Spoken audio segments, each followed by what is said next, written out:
Right, మరొక breaking news చూస్తున్నాం. పాకిస్తాన్ ప్రతిసారి కూడా భారత్ని దొంగ దెబ్బ తీస్తుంది, నమ్మక ద్రోహం చేస్తుంది. అయితే పాకిస్తాన్కి సంబంధించినటువంటి ఎవరైతే ఉద్యోగి ఉన్నాడో రాయబార కార్యాలయంలో, భారత రాయబార కార్యాలయంలో ఉన్నటువంటి పాకిస్తాన్ ఉద్యోగి మీద భారత్తో సస్పెన్షన్ వేటు వేసింది.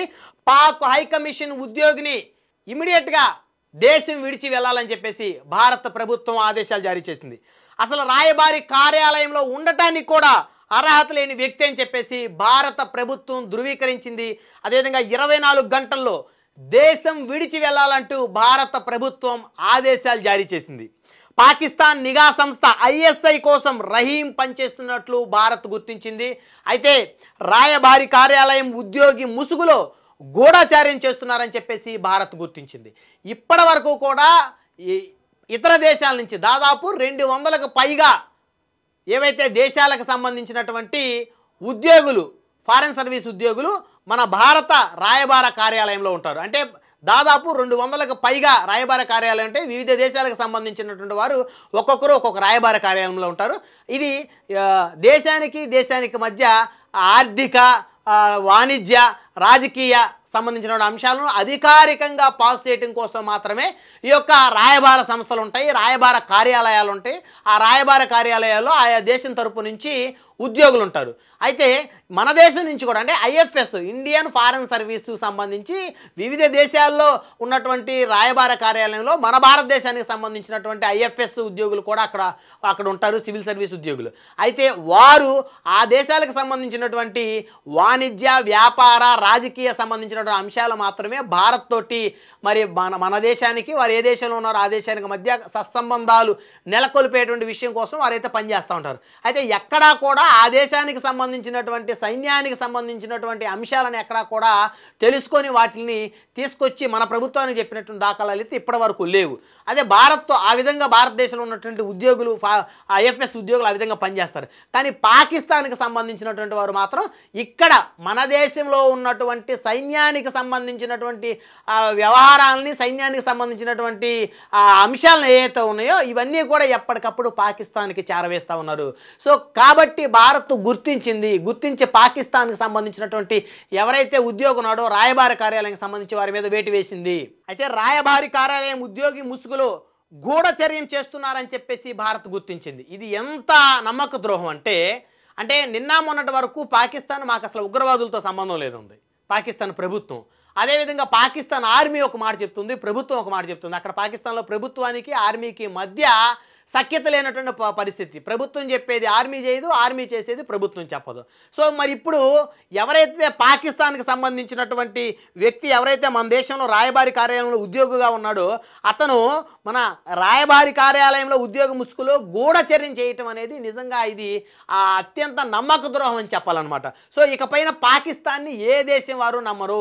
పాకిస్తాన్కి సంబంధించినటువంటి ఉద్యోగులు ఏ దేశంలోనైనా రాయబారి కార్యాలయంలో ఉంటే వారందరినీ కూడా పంపించేటువంటి పరిస్థితులు అయితే చాలా స్పష్టంగా కనపడుతున్నాయి.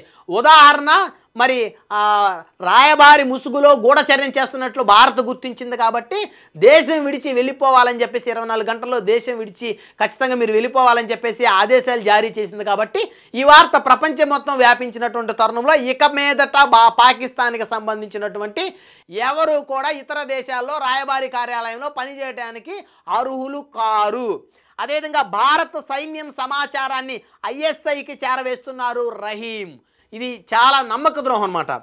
డానిష్ అనే మారు పేరుతో ఐఎస్ఐ కోసం పనిచేస్తున్నాడు రహీం. అయితే ఇక్కడ రహీం అనేటువంటి పేరుతోటి మన రాయబారి కార్యాలయంలో ఉద్యోగిగా పనిచేస్తున్నాడు పాకిస్తాన్ తరపు నుంచి. కానీ డానిష్ అనేటువంటి మరొక మారు పేరుతోటి ఐఎస్ఐ కోసం అతను రహీం పనిచేస్తున్నట్లు భారత నిఘా వర్గాలు గుర్తించాయి. గుర్తించిన వెంటనే ప్రభుత్వానికి సమాచారాన్ని ఆధారాలతో సహా చేరవేశాయి. సో భారత ప్రభుత్వం రహీం మీద చర్యలు తీసుకుంది. ఇమీడియట్గా దేశం విడిచి వెళ్ళిపోవాలని చెప్పేసి భారత ప్రభుత్వం ఆదేశాలు జారీ చేసింది. అయితే ఇవన్నీ గుర్తించినటువంటి భారత ప్రభుత్వం మరి ఇంతకు ముందు కూడా పాకిస్తాన్కి సంబంధించినటువంటి ఎవరైతే మన భారత రాయబార కార్యాలయంలో ఉద్యోగులుగా పనిచేశారో వారు ఏ మేరకు మన సమాచారాన్ని, మన సైన్యం యొక్క సమాచారాన్ని పాకిస్తాన్కి అందజేశారనే దాని మీద కూడా ఒక్కసారి రీచెక్ చేసుకోవాల్సినటువంటి అవసరం అయితే ఖచ్చితంగా ఉంది. ఒక్క పాకిస్తాన్కి సంబంధించినటువంటి వారే కాదు, మరి ఎవరైతే ఇతర దేశాలకు సంబంధించినటువంటి వారు ఎవరైతే మన దేశంలో రాయబార కార్యాలయంలో ఉద్యోగులుగా ఆయా దేశాల తరపు నుంచి ఉంటున్నారో వారిలో ఎంతమంది నిజాయితీగా పనిచేస్తున్నారు, కేవలం దేశాల మధ్య సత్సంబంధాలు, వ్యాపార వాణిజ్య సంబంధాలు నెలకొల్పడం కోసం పనిచేస్తున్నారు, లేదా మన దేశానికి సంబంధించినటువంటి, మన సైన్యానికి సంబంధించినటువంటి కాన్ఫిడెన్షియల్ ఇన్ఫర్మేషన్ని ఎవరికి పాస్ చేస్తున్నారు అనేది కూడా ఖచ్చితంగా భారత ప్రభుత్వం నిఘా ఉంచాల్సినటువంటి అవసరం అయితే ఖచ్చితంగా ఉంది.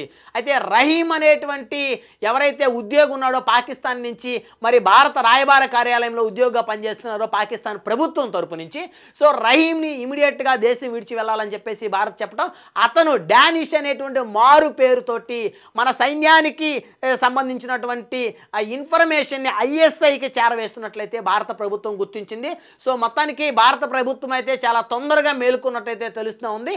ఇంకా పాకిస్తాన్కి సంబంధించినటువంటి ఉద్యోగులు ఎవరైనా భారత్లో ఉంటే రాయబార కార్యాలయానికి సంబంధించి కానీ లేకపోతే మరేదైనా కార్యకలాపాలకు సంబంధించి ఎవరైనా కానీ ఉంటే ఇమీడియట్గా వారిని పంపించాల్సిన అవసరం ఉంది. అదేవిధంగా వీసాల పేరు మీద, బిజినెస్ వీసాలతోటి వచ్చినటువంటి వారి మీద కూడా భారత ప్రభుత్వం ఒక కన్నేసి ఉంచాల్సిన అవసరం ఉంది.